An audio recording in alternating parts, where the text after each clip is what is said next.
Welcome to the Arsenal Vision post-match podcast.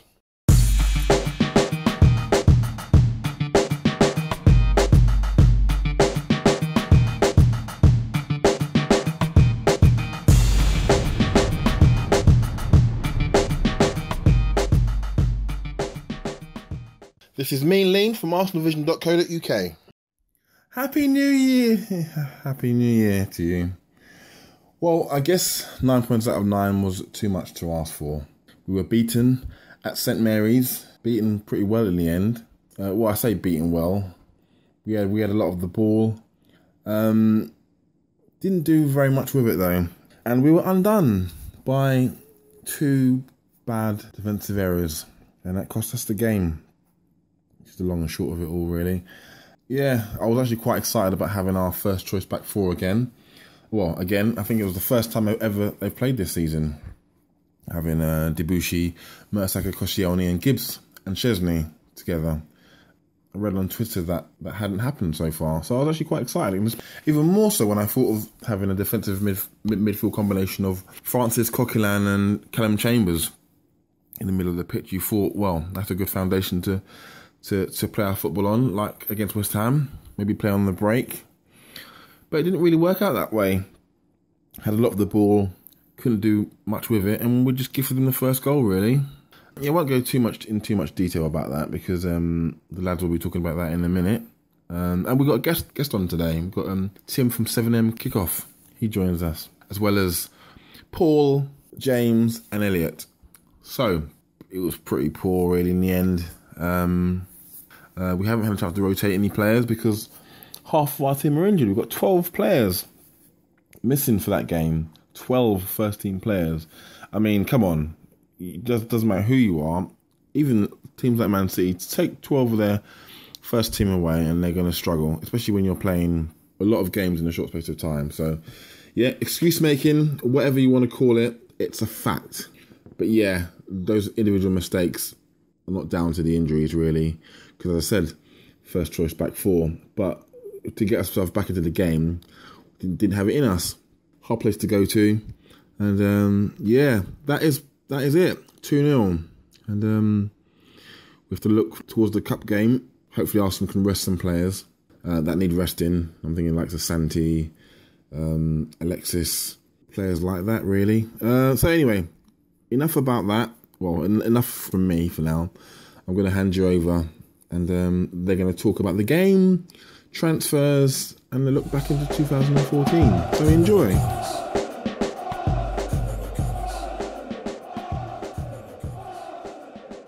Top 4 finish starting to look like a reality after a big 3 points is what the Saints podcast would say today. Happy New Year, everyone. You're not listening to a Saints podcast. You're listening to the Arsenal Vision post-match podcast. My name is Elliot Smith. You can follow, unfollow, or block me on Twitter at Yankee Gunner. And today we're going to be talking about the morass that was the trip to Southampton. But we're going to do things a little differently today. We are also going to talk 2014 year in review a little bit and the transfer window. So lots of exciting things to talk about. And as a treat for you, the listener, we have a New Year's Day offer. Buy 3 podcasters, get 4th one free. So it is my pleasure to welcome, for the first time to this podcast, Tim from 7am Kickoff. You can follow him on Twitter at the number 7am Kickoff and read his excellent blog with loads of excellent contributors as well. Tim, welcome to the podcast. Wassail and welcome. That was close to being Paul's patented welcome, which you're going to get momentarily, because we're welcoming back Paul from Poznan in My Pants on Twitter. He's not doing anything in my pants, as I always emphasize. That is all happening in his pants, Poznan in his pants, but follow him at Poznan in My Pants. Paul, welcome back. Woohoo. There it is. There it is. Not as traditional woohoo. There's a variation on a theme here, which is exciting. And finally, the ever-optimistic Gooner Fanatic 49 on Twitter. We call him James. James, brighten our day. Happy New Year. All right, there it is. All right, so now that everybody's welcomed into the podcast, it was not the ideal day in Southampton. It was one of those games where it's frustrating because I didn't think they were particularly very good, as good as they can be.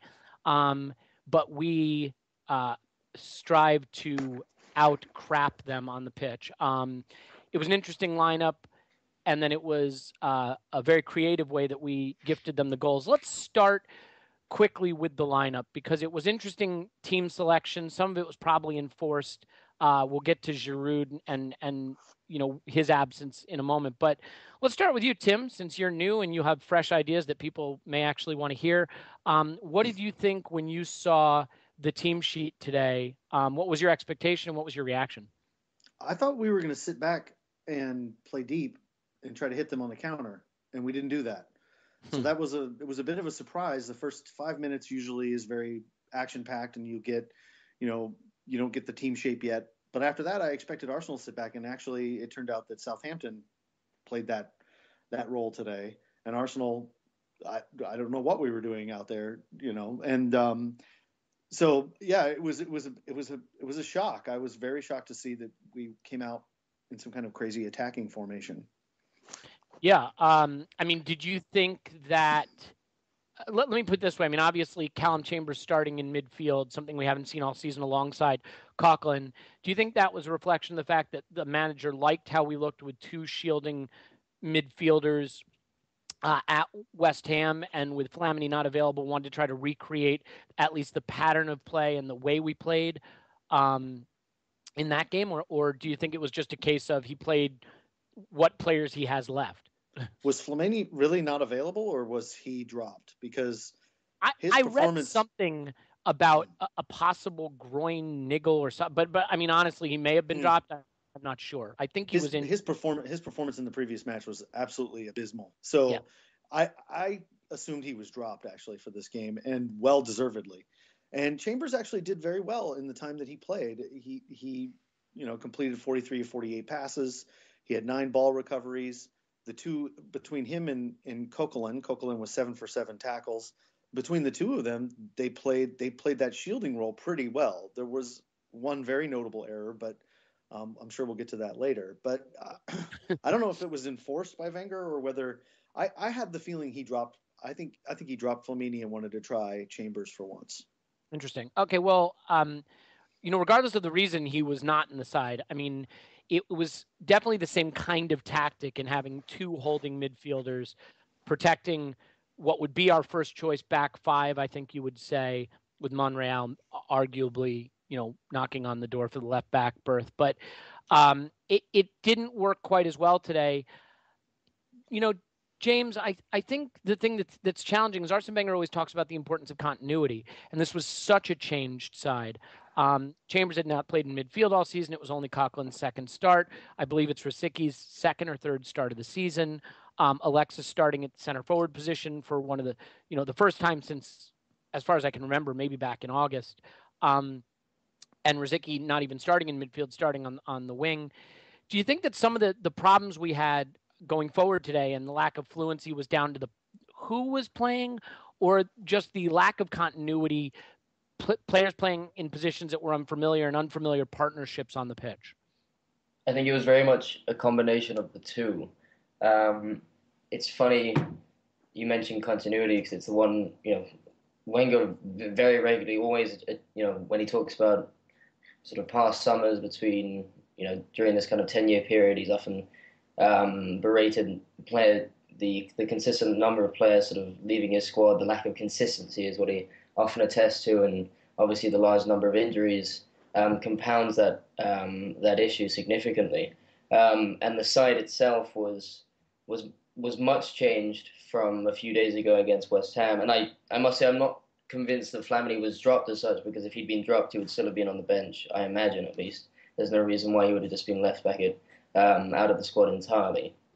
I think what was strange about the game is that, we've talked a lot about the back four of the last few pods, and you could probably make a strong argument that the back four that we utilized in today's game is on paper the strongest four players we have in those positions. I imagine there's an argument to be made that four itself hasn't played much together. But when you look at the individual errors that were being made, surprisingly, the two players that seemed to cost us the most today were the two players that I would probably from a defensive standpoint, feel that we could rely on the most, and that would be Szczesny and Koscielny. Clear errors made on both goals, and I think there's also probably an argument to be made for that first goal that Mertesacker's lack of decision-making to cover Szczesny once he decided to make some sort of inept decision to rush out to Mane, who wasn't causing a particular threat at the time, and was somewhat covered by Koscielny. And then you look towards sort of, when you looked at the team sheet, it was Coquelin and Chambers that was the sort of surprise inclusion. And as Tim mentioned, they both had decent games. I wouldn't say they had fantastic games, but certainly decent games. And the other issue really for us going forward was just how slight we were.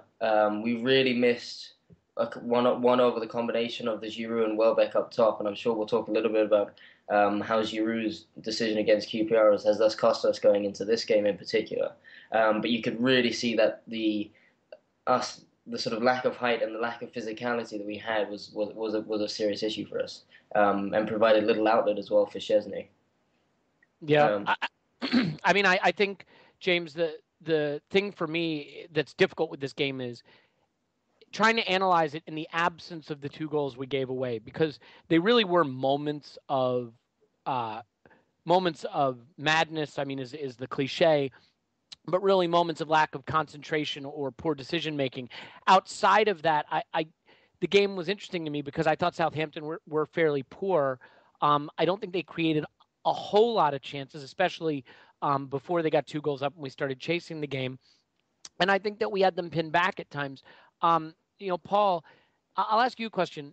Obviously, the way we gave away the goals was frustrating, but let's focus on the attack for a minute, because I think that's where ultimately we had a very sort of unorthodox setup, and it was interesting kind of watching how we tried to create attacks, especially without a focal point, and the way Alexis was deployed. Was there anything you saw that you liked about how we played attacking today? What did you think of the chances that we missed? And as far as, I know it was a disappointing defeat, but if you had to pick a man of the match for Arsenal, was there anyone that stood out for you today on the positive side? Sure. Well, let me work in reverse order because I have a bad memory. So I really liked Coquelin today. I thought he was really, really good. And had we had a winning performance, I think everybody would be raving about him. I think his first half against West Ham was really strong. His second half, he looked a little tired. He lasted a little longer today. I think he began to make a mistake or two towards the end of this game. But I thought his performance, he every bit matched Wanyama for me throughout this game. Maybe towards the end, as I say, he was beginning to fade a little bit and his role changed a little bit. But first 80 minutes, I thought he was really good. So that might be a controversial pick, but he doesn't have a lot of competition for best player of the game. So I was very impressed with him. Now, we've seen false dawns before from players and false dawns indeed from Coquelin, but he's had best part of 2 really strong games now. So that was my one comfort food from this game. Mm-hmm. Our attack. What I felt was I thought before the goal, I agree with you. We kind of matched them, but it seemed like their attack was running to plan, and that's how they got their goals. And you could see them stretching us wide and pulling our centre backs all over the place, and it really looked like their plan was working. Our attack didn't seem to have much identity to it, and obvious reasons there. No great focal point, but it was really relying on some clever interchange. Well, I guess that's the Arsenal way, but I really felt a lack of presence from attack in midfield, and fluidity is a tricky thing. You can be fluid, and you can also lose any kind of formation or any kind of structure or plan. So that's the issue with non-structure. So I felt that although our opportunities kind of matched theirs before the goal, they had the more impressive game plan, and had it gone in at 0-0 halftime, they could be feeling the more confident from their approach. Their approach seemed to be working. You could see what they were trying to do. we were relying on moments of brilliance. Yeah. I just want to say something about what Paul just said, that's exactly what I see in the numbers here in terms of the Southampton came in to cross the ball. They crossed the ball very well. They got 5 shots off of 10 completed crosses. Of those 5 shots, all 5 were in prime areas, so right in front of goal. Arsenal, on the other hand, I disagree with the idea of interplay. Arsenal, on the other hand, attempted to try crosses as well and ended up 6 of 31 because we have guys up front who are 5'2", 5'3", never going to win those crosses. Ended up having just 1 shot off of all those crosses, and it was outside of the prime area. So you could see very clearly that Southampton had a game plan. They put it into motion. They knew that Arsenal were susceptible to crosses. They went after them on those crosses, and I actually think that I agree with Paul. I think that they had a strong game plan. They came out, they executed it well. They scored 2 goals off of 2 moments of craziness, but had they not scored off of those 2 moments of craziness, I still think that they had a stronger game overall against as compared to Arsenal. Yeah, I mean, I think that's fair. Well, Paul, I mean, would you say that then that's sort of how you saw it, that they're not only that they had a game plan that they executed effectively and we simply didn't? Yeah, and I think to Tim's point on the crosses, I feel we began in a way where we relied on interplay, and as it became more and more apparent that wasn't going to work, we went more and more to desperation and crosses and balls. So I'd be interested to see how the figures looked over time, but I would expect that the number of crosses ramped up as our number of ideas and failure for the interplay to reap any results kind of panned out. So 20 in the second half. Yeah. So they attempted 20 of the 31 in the second half. So that does bear out some of your. Yeah, it seems like a bankruptcy of ideas at some point. And bringing Theo on at the end and then he doesn't even get a touch for 20 minutes. I mean, that shows you our inability today to execute a game plan. I think it's difficult also. I mean, look, we are a team that has a way we like to play. And while we could get into the debate another time about whether the manager makes tactical changes, by and large, we have a way we like to play. When you start putting in so many new players in new positions, I think it's always going to look different, operate differently, have a different level of success. I think, part of the reason we probably were resulting to crosses a lot is because we didn't have the players in the middle of the park that, maybe could link together as well and play through the middle. And Southampton let us get wide positions because we couldn't hurt them from crosses. So I wonder how much is game plan and how much is the result of the personnel and the players on the pitch. But let's get to some of the incidents in the game specifically. And James, obviously, the 2 biggest incidents were the goals we gave away, and we really did give them away. I'm curious to get your thoughts. I know on our last podcast after the West Ham game, we had talked a lot about Szczesny being a choice for man of the match in that game. He won't be anyone's man of the match this game. Do you have both goals down as his error? I certainly do on the second, and arguably the first pretty clearly, although I think that someone could have been on the line, potentially Mertesacker. But do you have Szczesny down as the culprit for both goals? And do you think it had anything to do with the way Southampton played, or do you think we just genuinely shot ourselves in the foot on both goals? I would certainly agree that he was the major culprit for the first goal. I'm not sure Koscielny did as poorly as some would suggest. I think he, to a certain degree, had Mane fairly sort of shepherded off to the side of the penalty area. I don't think there was all that much danger until Szczesny erratically came off his line.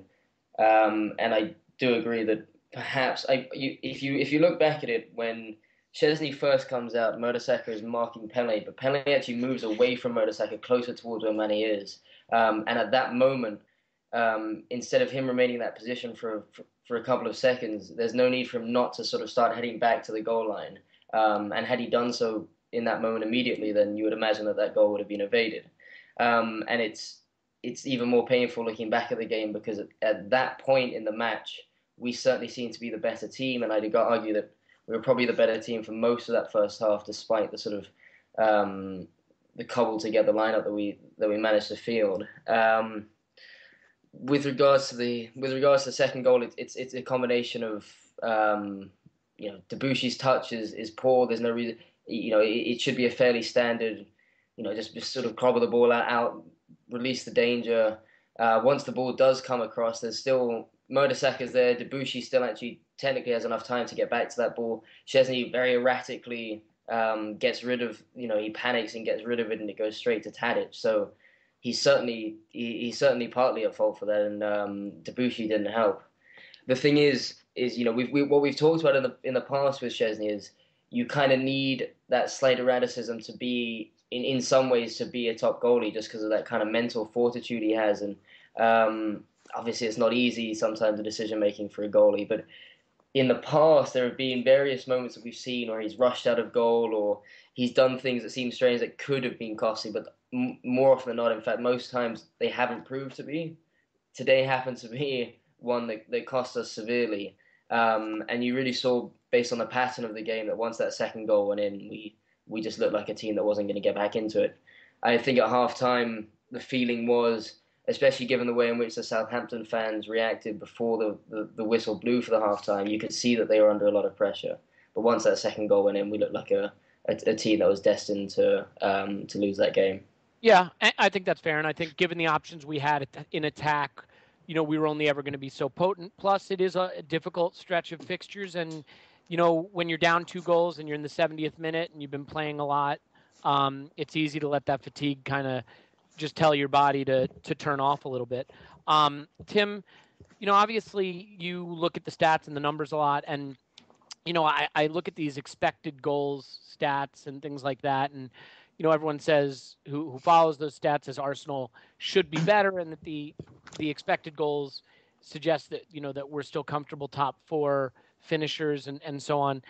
I mean, at what point is the reason that we don't live up to our expected goals performance down to the fact that we just don't have players that finish chances and are natural goal scorers? I mean, again, today we had some chances. Santi Cazorla had a really presentable chance that he shot sort of straight at the keeper. I mean, do you see anything in the stats that suggests that we spurn more presentable chances than we should? And is that really what's making life difficult for us?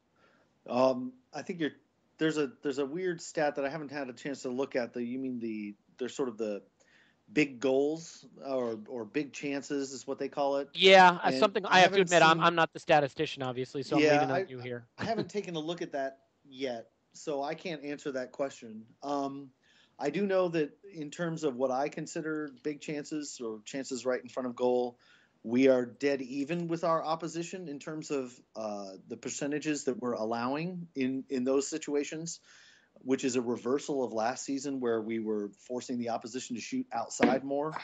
And we're not doing that as well this season. So that could be down to a number of factors, whether that's down to a lack of organization. Oh, and I should say for anybody who's listening who hasn't heard me say this many times before, but shots from outside the box are scored at a significantly lower percentage, around 3% or lower per shot, than shots inside the box, which are about 12%, and then, of course, shots inside of prime areas, which are around 30%. And so last season, we were very good at keeping the opposition to shooting about 50% of their shots from outside the box. That's a great percentage. This season, we're starting to allow the opposition to shoot closer and tighter into the box, and that's causing us trouble in terms of well, that's not causing us trouble, but they're scoring goals off of that. So as you would expect them to do. I haven't looked at the TSR and expected goal stuff this week, though, so I can't really answer that question. Okay. Yeah. I mean, the reason I ask is obviously because we saw in West Ham we spurned a lot of chances. It didn't come back to haunt us. But, today I thought if we put a lot of pressure on them at the end of the first half and we didn't make anything from it. And to be fair, I mean, you look at the players that are out there, and you've got Rosicky, who did score against West Ham, but is not, a true goal scorer. Oxlade-Chamberlain, who doesn't get the goals he should. Santi Cazorla, who doesn't get the goals from open play that he should. Coughlin and Chambers, who were never going to score you goals. I thought it was interesting. We'll get to Coughlin really quickly because I want to kind of finish on this game with a question about Coughlin. But Paul, I mean, would you say that I mean, defensively, we know what our issues are, but we're going to have those issues. We started the back five today that's supposed to be our best back five. And in spots, I thought we actually defended well, except for the suicidal defending on both goals. But do you think missed chances is really what's holding this team back? Not the defending as much as that's clearly a problem, but that when we do create chances, we're not taking them with great enough regularity. Yeah, I think there's a lot to that. I mean, I have a lot of time for the expected goals stat. I mean, it only tells 80% of the story. It tells you kind of the opportunities you've created. But if you're calamitous in your defending and you're calamitous in your finishing, you can't blame the expected goals stat. They don't actually kick the ball into the net for you. And, if you look at Michael Cayley's expected goals for this game now, it probably got a little... Well, I guess we were a little bit more dominant in the second half. They kind of let us have a little bit more of the play. But according to him, it should have been a 2.4 to 0.7 game. Now, I think we can all see we should have put at least one of those chances in the net today. So that would have been one goal for us. If you round up his 0.7 to 1, then he would have said they should have beaten us about 2.5 goals to 1 today, which is probably about right. Maybe 3 goals to 1 if everybody had been taking their chances. So absolutely. I think... Well, and let's not forget the chance they had, by the way, that Debussy cleared off the line. For sure. And then they hit the post. Pelle, I think, hit the post, and they had a lot of good chances. So I think they were worth 2.5 to 3 goals if you can have half a goal, which fortunately you can't. And unfortunately we can't have 0.7 of a goal. But I think it's a pretty good rating for understanding how we've been playing. I think we've been playing better than our results, but we haven't been finishing better than our results, and we haven't been defending better than our results. And that's really what that expected goals stat tells you. When you start finishing, when you start defending more clinically, then I think you really match that expected goals stat, and we're not. And we say the bad news is we did today. Yeah, well, I mean, one thing that might have helped us finish is if we had a natural center forward on the pitch, and we could have if Giroud hadn't been sent off stupidly a couple games ago. I think we really saw that come home to roost today. Thankfully not at West Ham, but I think we really suffered from not having him today with Welbeck out, Podolski out, at least according to the manager. He's injured, although I think he might have a little bit Inter Milan niggle. But James, I mean, do you think today was where the Giroud absence really hurt us, and not having a focal point? And I mean, the manager actually said today was a game that was winnable and we lost. That's my main concern, the lack of defensive consistency. And I actually agree with him. I thought Southampton were poor today. I don't think they played particularly well. I think in the opportunities they had, they were gifted to them. And I think they got pushed back a little too easily and didn't look confident defensively at all. And we just weren't clinical enough or didn't have the ideas or the quality on the pitch to finish them off. I mean, what were you most disappointed in the fact that we just couldn't find that final ball to get back into the game? And do you think that some of that's down to missing Giroud today and really paying for that red card? Absolutely. I mean, I mentioned it very briefly earlier. I think we severely missed both Welbeck and Giroud in today's game. When you look at the forward 3 or 4, you look at Santi Cazorla, Ox, Rosicky, and Sanchez. The tallest between the 3 of them, I mean, at a guess, must be about sort of 5'10". There's no diversity in the types of players we have going forward, and we know how much Wenger likes to play like a fluid game, but he likes to have a sort of interchange. He likes to have a variety in the way in which we go forward. So even when we were able to have the ball at our feet, it was very easy for Southampton to play very narrow and force us out wide and restrict the kind of opportunities that we were able to create. We had players in the form of Sanchez and Ox who were able to beat players, to play those fairly sort of risky dribbles, etc. But it's a fairly high risk, high reward sort of strategy that you need that kind of variety in the game. So a player in the ilk of a Welbeck or a Giroud that can hold the ball up, that can allow you to get into the final third more often than not. There was one moment in the game in particular, which is just something that sort of comes to mind, where Koscielny rolls the ball back to Szczesny, and he's under no pressure whatsoever. And I was surprised, especially given the type of players we had, that we weren't more regularly sort of just passing the ball out from the back. And Szczesny lumped the ball forward, and it was kind of indicative of just how poor his game was. And the ball went directly to Wanyama with no players around him, no player to even challenge. And I think that may have kind of been representative of just the sort of limited options. There was no player in particular that Szczesny was able to I guess lump the ball forward to. And that very much inhibited the way in which we were able to start our attacks and kind of vary the way in which we attack Southampton. And also on that point, the other issue was, I think in some ways, I know when we talk about injuries now, there's kind of a general feeling that there's a lot of players coming back fairly imminently. But I think today, more so than any, especially compounded by the Giroud suspension, we had the least. We must have had. I would guess we must have had sort of the least amount of players, certainly attacking players, available to us. And when you see an Akpom and a Walcott coming on, aside from the fact that Akpom is a raw 19-year-old talent, and Walcott a player that hasn't played for a year, or aside from the sort of 20 minutes against Burnley. They're both small, quick players. They're very, very similar players. And, you can add Joel Campbell to that as well, to the types of players we had on the field. There was no way in which we could really change the way that we were able to play the ball forward and try and create or score a goal in that game. So in many ways, it was quite one-dimensional. Mm-hmm.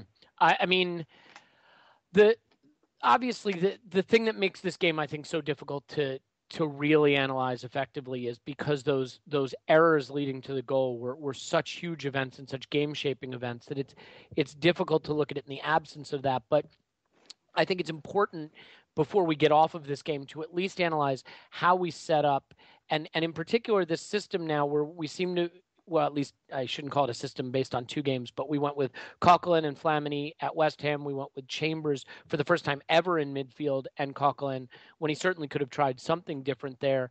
I wonder if he sees that as providing us a platform to counterattack or what the thought process is there.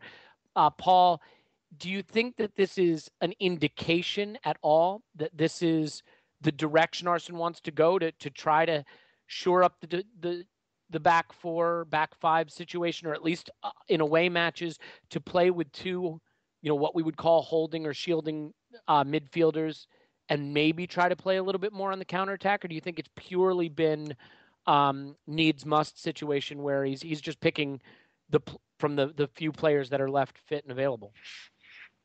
Purely needs must, in my opinion. I thought Chambers, this is harsher than it should be because it's certainly not his fault, but I thought Chambers was poor today in that you can have a Coquelin, he did a really good job and he kind of distributed the ball. Actually, some of his forward passing in the first half was quite progressive. So I was as you can tell, I was quite impressed by him all around. I thought Chambers was kind of a bit of a dead spot for us. And in that game today, you couldn't have one of your three midfielders not producing. And Chambers, if we'd had a more driving player going forward beside Coquelin, or if we'd had Arteta with Coquelin would give Arteta the legs he doesn't have. I've been impressed by Coquelin's pace and physicality over the last couple of games. And I could see us playing more defensively, as you talk about, with, if you like, two pivots, with the Arteta being the distributor and Koscielny Coquelin going around bumping into people, making the tackles, covering the ground for an away game and giving us a platform. I could see that working. So that's that's what I'd take out of today, apart from if you put out Coquelin and Chambers who've never played together and one of them who's never played that position and the other has just come back from Charlton and played one game in that starting position. You're only doing that out of desperation, I think. I think that's fair, Paul. Ultimately, he can only pick from the players that are available, and because we don't have a lot of choices right now, it's hard to tell what he might have done if more players were available. I think, obviously, Arsene Wenger is a manager who, at least in his DNA, would prefer to be more attacking in his setup. But we have seen in years past that when he needed to play more defensively. Certainly, I think 2 seasons ago springs to mind when we went back to basics and defended more to get back into the top 4. He did do that. So, Tim, let me ask you this, and if you want to, pull from the statistics here in arriving at a conclusion, certainly that might be helpful. I'm looking at who scored, and I see Francis Coughlin completing 91.5% of his passes, winning 3 aerial duels, making 7 tackles. I don't think anyone would argue that Mikel Arteta is still the best player we have in that sort of holding role. But can't you make a strong argument at this point that as poor as Flamini has been, and I think he's been exceedingly poor, it can't possibly hurt to give Coughlin a run in the side until Arteta is back to play the Flamini role and relegate Flamini, to the third option there? Yeah, I would agree. I don't think Flamini adds anything to the team going forward. In a lot of ways, there was so what Paul was talking about in terms of Coquelin adding something going forward, whereas Chambers didn't. I'm not sure whether that was intentional or whether that's just a makeup of the way that the players, Coquelin's being more comfortable in midfield, Chambers not. But he's absolutely right. Coquelin had 13 passes in the final third, created a shot for a teammate. Chambers was 2 for 4. So Chambers was not trying to get the ball into the final third, whereas Coquelin was looking for that kind of pass. I think Coquelin would be great alongside any of the Arsenal midfielders who can pass the ball. He's not a terrible passer, but neither him nor Chambers have the ability to make that long, direct pass that Arteta can make, and that is so crucial to Arsenal's to getting Arsenal's defense, the transition from defense to offense. So Flamini can't do it, and Flamini's been poor, and Flamini has more points on the pitch per minute than any other player. He knows where to point people to go, but he doesn't seem to know where to go himself. And is that an Opta stat? No, that's a Bostel stat. Okay. I don't see any reason why at this point, other than the fact that it may be a rush to judgment. You have to be careful. 2 games, that can be dangerous. But Coquelin's had 2 good games, and Flamini has looked tired. And so, I don't see any reason why we shouldn't start Coquelin over Flamini. Yeah, what sums Coughlin up for me a little bit is he made 7 tackles, won 3 aerial duels, and then late in the game, that cross that he ballooned into like the third row of the stands under no pressure. No one's going to confuse him for Arteta in terms of technique and technical ability, but if we don't have Arteta available and we aren't buying a defensive midfielder, more on that later, then why not play the younger, possibly more energetic, less yellow cardy, less pointy, shouty guy? I tend to agree. I think we could definitely stand to give Coughlin a chance. James, let's start to wrap up on this game because I do want to get to happier talks, which would be our year in review of 2014, or at least theoretically happy. Anything else? Anything else. Look, James, no one's saying Coughlin is the answer at defensive midfield, but with Flamini as the other option, would you make that change? Would you give Coughlin a run in the side at that position? I can see it doing no harm as such, given that I don't think Flamini adds anything to the team. But I do think it's important to qualify it by saying that we've seen this is also a player that, he's been loaned out to Charlton. He's now, I think he's turning 24 very soon. He's a player that has had plenty of time to develop, has had plenty of time to kind of fulfill any so-called potential he might have. And yes, we've seen 2 at least pretty good performances from him. But that's also got to be countered by the fact that he has played alongside another defensive or more defensive-minded midfielder alongside, say, both Flamini and Chambers. And I think that's a role that suits him particularly well because of his sort of terrier-like attitude. He likes to cover a lot of ground. He's quick. He makes a lot of recovery tackles. He's quick into a tackle. But what I do fear is that if he's isolated as that single DM in the way that Flamini and Arteta are more often deployed, that there'll be times when he'll be caught out where that his sometimes and somewhat erratic decisions may may in some ways kind of draw similarities to what we've seen with Mathieu Flamini when he's played there by himself. Because I actually think that the way in which they go about their play is quite similar. I don't disagree. I mean, I'll just tell you really quickly, James. I don't rate Coughlin at all. I just rate him better than Flamini. and nor am I particularly disagreeing with you as such. I just think it's something that is worth bearing in mind. I fear that in a system where Coughlin plays by himself, given if you look back at the kind of teams that Coughlin has been loaned out to, the kind of performances he's really clocked up at, say, Lorient, I think that's where he was in France. It's not like he's really come back as this player that everyone is, has developed a lot of hype about. Although he's suited this system pretty well with the second DM, I do fear that he's not going to be particularly apt in that single sort of defensive role alongside, say, a Ramsey and an Ozil or whatever sort of dream, no injury-esque lineup that we may be able to concoct at some point. And I'm sure that will lead into the kind of positions we're looking for during the transfer. Yeah, and look, let's face it. I mean, I think the way you could summarize this game is when you look at the team sheet and you've got Chambers starting in midfield for the first time alongside a guy who was at Charlton 2 weeks ago, Rosicky, who basically was a forgotten man playing on the wing, which has never been a particular strong suit for him at the best of times. You've got Alexis Sanchez, playing the central striking role for the first time since the summer, and that didn't even really look that effective then. A potentially unfit Oxlade-Chamberlain being forced to play, and then Santi Cazorla, like the lone really informed midfielder, being asked to create every opportunity. I don't think that it was ever going to be a situation where we were going to create a mountain of chances. The disappointing thing today was we made a game where I think we probably could have stolen something, frankly, really impossible, with a couple moments of just brainless defending / goalkeeping. And it's disappointing to see us shoot ourselves in the foot, especially when we had a chance to continue to move up the table. There was a red card shout. I think it probably should have been a red card.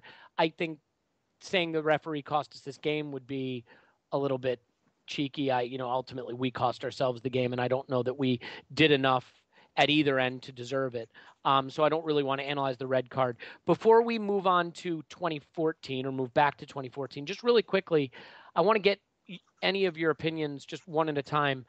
So James, just really quickly, does this game change your mind at all or your opinion at all about whether we'll finish in the top four? Do you still think top four is probable and you're not too worried about it after today?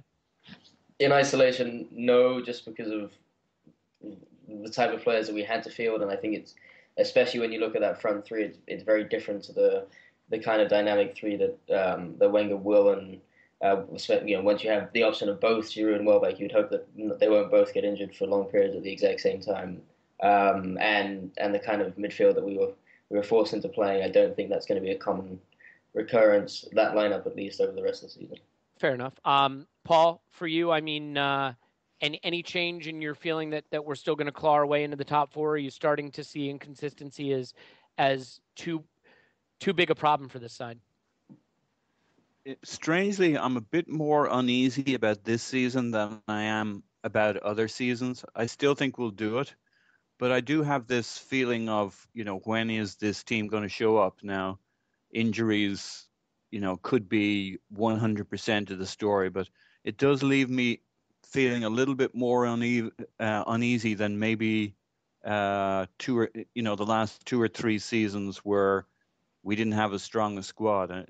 It's the identity of this squad that I'm struggling with, and that does leave me a little worried. But fortunately, our competition seems to be well shaped to keep giving us the opportunity to make that top four. So I think we'll be okay. Yeah, it's funny. I mean, we keep bringing up injuries as the problem. The one thing I wonder is, why is there an assumption that will improve? The assumption that suddenly there'll be a period where we have fewer injuries and we'll play better is based on, something changing in how things happen at the club. And I don't know why we presume that the injury situation will improve. Tim, just in closing, I mean, with respect to top four, Southampton just went through a very, very, very tough run that was supposed to be the time when they drop out of the top four race and the big clubs get ahead of them. They've actually extended their lead on us today. They're still in the top four. They're still comfortably now in the top four. Are you confident that we'll get back into it? And do you think now, for the first time, maybe Southampton have to be considered a genuine contender for that place?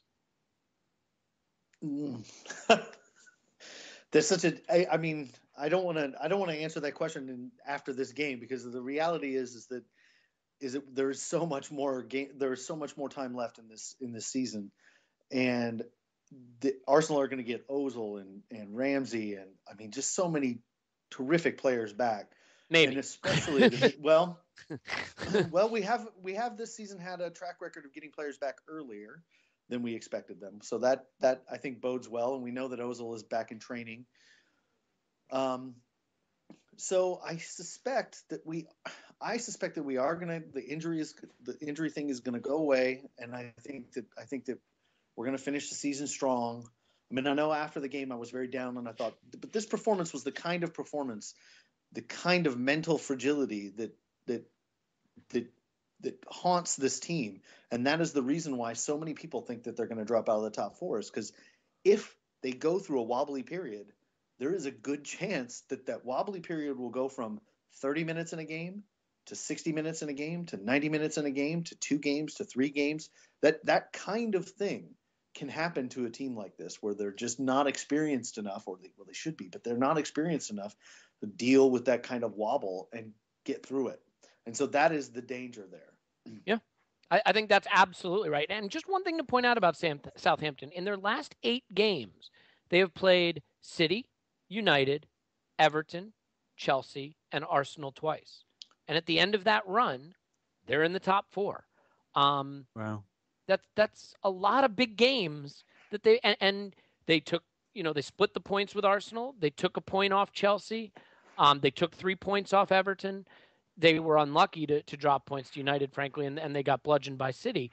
But so, I mean, not to make this about Southampton, but I think you get to the point now where you look at how the table's starting to stack up, and they're on 36 points. They're 1 point off United in third. They're only 3 points ahead of us, but they've just gone through a really tough run of fixtures, and we know how we do in big fixtures. We've still got City at the Etihad coming up very shortly, so we'll see what happens there. But let's get off of this game. We probably spent way too much time discussing it, because truthfully, it wasn't much of a spectacle, to be fair. But 2014 was definitely something of a spectacle. An interesting year for Arsenal in terms of signings, in terms of results, high flying in the table, then calamitous collapse, then an exuberant finish to the season with the FA Cup. I think let's just keep this to high point, low point, and try not to all say the same thing. This will be the section of the podcast where we all talk about Chelsea away and the FA Cup final. But maybe we'll get some interesting answers. So Tim, you had alluded to offline that you might have a unique answer. So let's start with you. Highlights of 2014 and low point of 2014 as far as Arsenal are concerned. I think the New York Red Bulls game. That was my favorite. Oh, yeah. I got a chance to go to see Thierry Henry in basically what was his testimonial for American Arsenal fans. And I mean, we lost the game, and it was a torrential downpour to walk in. I mean, we all got trench foot on the way in, and it wasn't a very good game. And we got to see sort of the nascent beginnings of this bizarre center back pairings that we've had all season. But just to be able to see Thierry Henry one more time, and how much he loves the club, and it was so evident, and that was just a really wonderful moment for me. And I know I'm not trying to steal away from the FA Cup final, which was my favorite moment, but that New York Red Bulls game, to be able to meet all those Gooners, meet Arsblog in person, and have a good time over a weekend in New York City, a beautiful weekend in New York City, was just a great time. Yeah, it's funny that you bring that up, because I mean, the reality is for at least 3 of us on this podcast, we are separated from Arsenal by a massive distance. And I know you make a pilgrimage there every year, Tim, and chronicle it. And it's a lot of fun to read about that and see the pictures. But, Arsenal is as much about the relationships it forges and the memories of those relationships as it is about, watching the team and the results. So that's a great shout. And actually for me, not that anyone cares what my opinion is, but my highlight was the FA Cup semifinal. Terrible game to watch, terrible game to sit through, but I went out to San Francisco. I got to meet Tim Clark from Arse to Mouse. It was our first time hanging out together. We had a fantastic time. We then went to a San Francisco Giants baseball game and spent the day hanging out. And it was, it was a fantastic memory, and it was built around Arsenal. So I think that's a great call, and one that sort of reminds us what makes supporting the club so special, and why we use the word support instead of just being a fan, because it brings people together. But that's a lot of positivity for this podcast. So can you give me your low point of 2014? I think actually not the Chelsea game was bad, but how about the Liverpool game? I agree. Where we just were shredded in those first, whatever. It felt like 30 seconds. It felt like 30 seconds went by and Arsenal were shredded.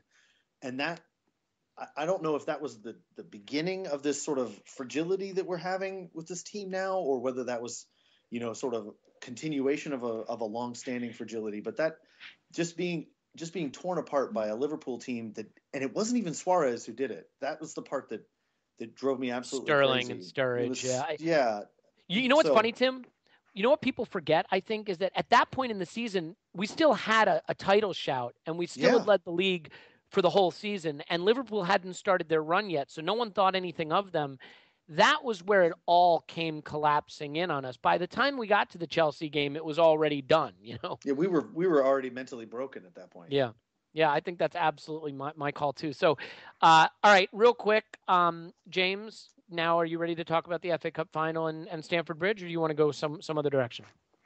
I'll talk about the FA Cup final, but I'll talk about it in sort of a similar vein to the way in which you guys talked about your experiences related to Arsenal. Much like you, well, for the last 4 years, I was restricted by that same pond. I was on the wrong side of it, which inhibited the way in which I guess, sort of was able to view or watch Arsenal in the flesh. And so the FA Cup final was actually it was 2 days after I'd returned to London. And I managed to go to the Tollington and with a large group of sort of close Arsenal friends of mine. And so that experience from finally returning to the kind of the local area, being in a pub for the game, being there for sort of 6 hours prior to kickoff, and then going through the entire emotions. And I don't need to tell you guys what it was like to see sort of Aaron Ramsey finally break that drought and that curse that's been hanging over us for so long. And then the emotions of sort of running through, in the pub, and then running through the streets of North London for a while, and sort of trying to make the most of it for as long as possible before then collapsing upon myself in sort of my plate of in my drunken state, my plate of curry that I'd ordered to top it all off. Is it jalfrezi? Jalfrezi indeed. So, well, that was an obvious highlight. Like Stamford Bridge and Liverpool were the obvious downfalls, but I can kind of mix a most amusing and least amusing moment that took place within the span of a minute or so, which was the Walcott injury coupled with his then sort of 2-0 sign to the Tottenham fans on the stretcher, which was great. And I guess sort of a special shout out as well to I don't mean to hopefully steal your thunder, Paul, but Rosicki's goal at White Hart Lane as well was a fantastic moment. Yeah, absolutely. I don't think you can look back on 2014 without remembering beating Spurs and the FA Cup run, obviously, but considering all the disappointing results we had last season against big sides, we beat Spurs 3 times last season, which was fantastic. Paul, let's do it in reverse so that our 2014 roundup doesn't end on a down note. Let's get to your low point of 2014, and then your best moment of 2014. So for a bit of variety, but it's not really variety because we've heard it 1,000 times. Just when you look across 2014, the second half of last season and the beginning of this season, just the injuries, it's like we're like the third country that decided to invade Russia in the winter. We got as far as the kind of the foothills of Stalingrad. I don't know if it has any foothills. And then we spend the whole winter just like, with bad boots and no coats, and the Wolves attacking us from the. I mean, it's just awful, and Wenger in his his horse-drawn carriage is the only one who has any heat and warmth because he has to organize the battles, but everybody else is like frostbitten, lying down, hoping the Wolves will come and take them. It's just horrible. The injuries are just, even for us, 2014, Jesus Christ Almighty. Yeah, I mean, it is funny, right? I mean, you look at a team that has Ozil and Ramsey and Wilshere and Welbeck and Giroud, and we're playing Coughlin and Chambers in midfield with Rosicky on the wing. It just, you wonder, people are talking about, how will players even get in the squad? Well, they don't need to get in the squad. They just go straight to the treatment table. Yeah, I think the injury situation is disappointing because also I think it prevents us from being able to analyze really how far we are from having a team that can challenge. But what was your highlight? Highlight, absolutely, the FA Cup. I went to see it with my daughter in a pub in Michigan, and we go a goal down, and she looks at me because I've promised her a trophy, and then we go another goal down, and she looks at me again. It's within 10 minutes we're 2 goals down, and I'm like, it's all right, Amandine. This is how we do these things. And then the Santi goal on around 21 minutes, and suddenly the fight back's on. It's just, what a brilliant day. I mean, what a corny script that would be. You'd have Pele in there, you'd have Bobby Moore, you'd have Sylvester Stallone in there. I mean, just a terrible script, with an inevitable ending. It was just great. Fabianski contributed his little moment. So it was all very exciting. So, yeah, the FA Cup was wonderful, just wonderful. Yeah. Yeah, I mean, it's easy to be upset about a lot of things at the club, but it's important to bear in mind that we did get that trophy drought off our back in 2014, and that's something that I think everyone will remember fondly. But it is 2015, and because it's 2015, we got a transfer window open. So let's finish the podcast talking transfers so that people will actually click on and listen to this podcast. I want to give some huge breaking news, though, because I think the transfer discussion is going to be severely impacted by this. I don't know if you guys have been aware because it came out while we were recording. Arsene Wenger has said that if they're available, and I don't know if they will be, he said, quote, tomorrow, if Ronaldo or Messi become available, I will sign them. So that is massive news. But of course, he also went on. How available do they have to be? Do they have to be standing on a street corner and actually shaking their hip a little bit and waving a handkerchief? Or, I mean, because they're available right now. If we go down there and go, hey, here's 300 million pounds, I'm pretty sure we could get either one of those. I'm going to go out on a limb and say they'd have to be available in the sense that he could buy them with whatever's in his wallet at the moment. But he then did go on to say, look, we have many players returning from injuries. We cannot play everybody. I have confidence in my players. We have a lot of quality. I believe and have trust in them. I have faith. So it brings us to the question, what do we need? And will we get what we need? Now, unfortunately, we cannot sign mental strength or bottle or composure or any of the things that we often seem to lack, although you'd like to think you could sign players who would have those things. Let's start with you, Tim. I mean, let's say this, prioritize, because I think everybody agrees what we need. I think universally everybody agrees defensive cover and defensive midfielder. I don't think there's anybody who disagrees. So rather than all just saying the same thing, which do you think is the bigger priority, getting that defensive cover we need or getting the defensive midfielder? Do you think we'll get either or both? And do you have a name in mind? I don't think we're going to sign anyone. Okay, that's easy. Moving on. I also, if it was me, I would think that he would buy somebody who can cover both. Actually, I'm not gonna say we're not gonna sign somebody. I think we're gonna get somebody in on loan. That's what he's gonna do. Just like with Kallstrom last year, there's already been somebody. Did somebody just fall out of their chair? Kallstrom, he just broke his back. Kallstrom. Anytime you say the word Kallstrom, and you have to say it like that, Kallstrom. My back. I've now fallen off my chair 4 times. Thanks. No, I think we're gonna. There's already been a name, and I don't remember the guy's name. He bandied about a guy who plays for Atletico Madrid, who can play both defensive midfield and center half, and we're going to get him on loan. And that is exactly the kind of thing that Arsene Wenger is going to do. So for me, what I would prioritize is almost irrelevant. I mean, because I just know we all know what Wenger's going to do. Okay, so but do you think we will get someone on loan? I mean, give us some breadcrumbs. I think we'll get somebody on loan, but we won't buy anybody permanent. I think he has a permanent target in mind next year to replace Arteta or to start to replace Arteta. And he's not going to mess that up by going out and just buying somebody right now for the short term. Not even for the short term. Somebody who he'd have to pay for a 4-year contract to sit around while his real target, and then go buy his real target in August. So that's fair. So that's where I think he's at.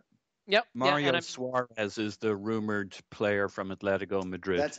I knew it was a weird name like Suarez. Mario Suarez. Okay.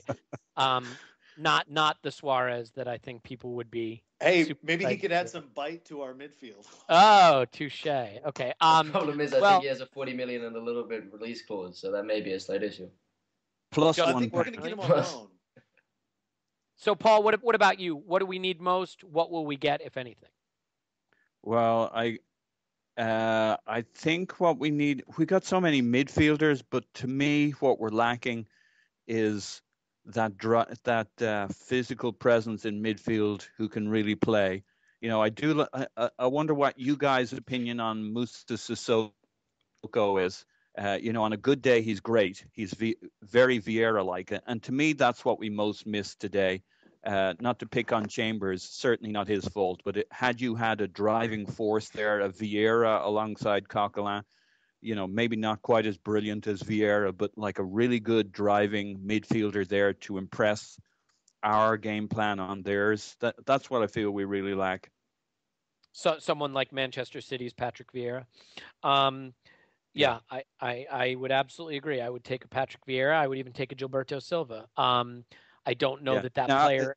To be fair, I'm aware those are very different players and that Vieira wasn't really a DM and Moussa Sissoko isn't necessarily really a DM.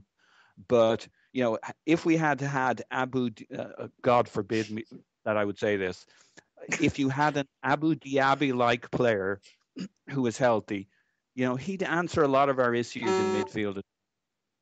Yeah, you've been buzzed. That's the Abu Dhabi buzzer going off.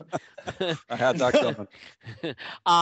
No, I agree. And look, I mean, the reality is that, I mean, when you get an Aaron Ramsey back who has an engine that lets him, do some of the defensive work and do some covering, you can have a guy who partners with him who isn't strictly speaking just a destroyer in midfield. I mean, you see how much better we are with Arteta, and no one's going to accuse him of being a destroyer.